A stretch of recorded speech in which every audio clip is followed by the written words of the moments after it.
नमस्कार मित्रांनो, आपण एक व्हिडिओ बनवला होता हार्दिक पांड्याविषयी.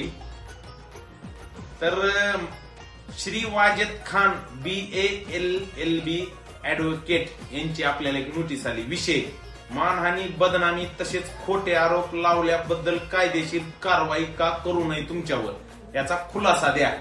आरोप करणारे वाजेद खान आणि नोटीस पाठवणारे वकील बी वाजेद खान. सर, एक लक्षात ठेवा, म्हणजे ढुलकी बी तुमचीच आणि तुंतुन बी तुमचंच. असं नसतंय सर. एक चांगला वकील लावा आणि पुन्हा आरोप करा.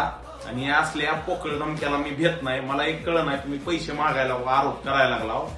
तुमची तेवढ्यातच समजून जाते काय आहे ती. एक लक्षात ठेवा, मी ग्रामीण भागातला इकडे माझ्याकडे मी ग्रामीण भागातला एक नंबर 1 कडक काशी भोपळा आहे.